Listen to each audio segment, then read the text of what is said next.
I'm Leonard Spector, Director of the Washington, D.C. office of the James Martin Center for Nonproliferation Studies. U.S. and international nuclear nonproliferation efforts span an extraordinary range of activities, from international treaties, inspections, and ad hoc negotiations, to mandatory sanctions, covert action, and even the use of military force, seen in the Second Gulf War in 2003, and in Israel's attack on the Al-Khabar reactor in Syria in 2007. Many of these activities fall outside of what is traditionally known as the non-proliferation regime.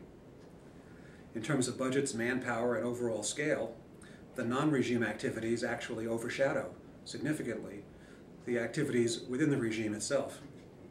And yet the regime is crucial as the underpinning that legitimizes all of the other activities. The following two-part video presentation, Mapping the Non-Proliferation Landscape, Treaties, Talks, and Tomahawks, attempts to provide a framework for understanding how all of these many initiatives fit together.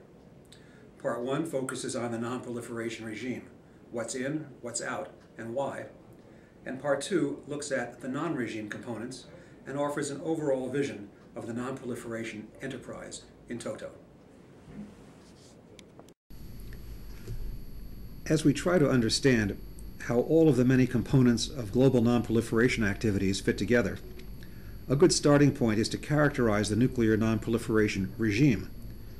That's the network of legal instruments, institutions, technology and export controls, and other national and multinational arrangements aimed at slowing the spread of nuclear weapons to additional states and to non-state actors. One way to think of the regime is to see it as having two sets of components. A core of formal, permanent components that have wide application and near universal acceptance, and a second set of associated components that meet many, but not all of these criteria. Recognized core components of the regime are listed here, starting with the Nuclear Non-Proliferation Treaty. All of these components are formal, permanent, broad in their coverage, widely adopted, and focused on slowing nuclear proliferation to additional states or non-state actors. The next slide lists a number of associated regime components that share many, but not all of these attributes. UN Security Council Resolution 1540, for example, requiring all UN member states to adopt effective controls over weapons of mass destruction equipment, materials, and technology, applies universally. But some states have objected to the resolution on the ground that the Council exceeded its authority in requiring all states to adopt these measures, contrasting this to a voluntarily ratified treaty. Also, the resolution covers all weapons of mass destruction, not only nuclear, making it hard to treat it as a core element of the nuclear non-proliferation regime. The Nuclear Suppliers Group, as a second example, has only 45 members, and so is hardly universal, and as a voluntary association lacks the formality of a treaty. Still, the Suppliers Group control lists have been adopted by the Security Council in binding resolutions banning nuclear exports to North Korea and Iran, and many states that are not members of the group are adopting the lists as part of their implementation of UN Security Council Resolution 1540.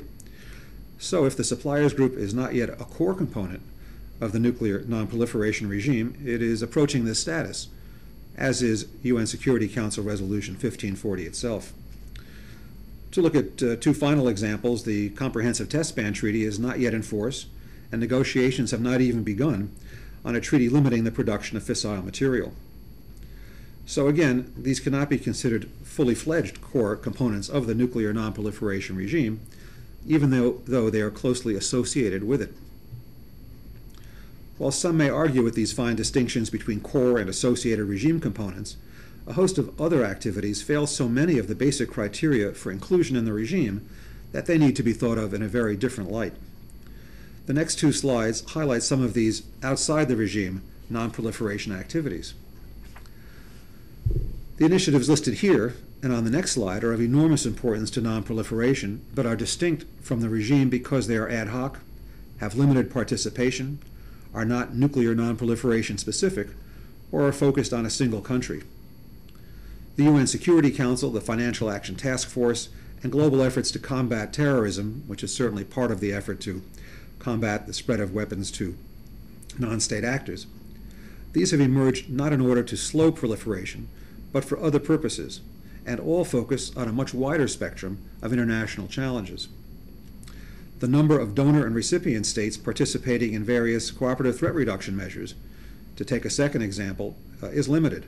Donor collaboration is via informal understandings, and it is expected that the program will phase out over time. The same can be said of the Global Initiative for Combating Nuclear Terrorism and the Proliferation Security Initiative. Negotiations with North Korea and Iran, crucially important to non-proliferation, are ad hoc and narrowly focused. The distance from classic non-proliferation regime components is even more obvious for the activities listed on the next slide. Without reviewing all of these, it's worth remembering the number of times that the threat or use of military force has been part of international non-proliferation efforts. The episodes in recent decades have included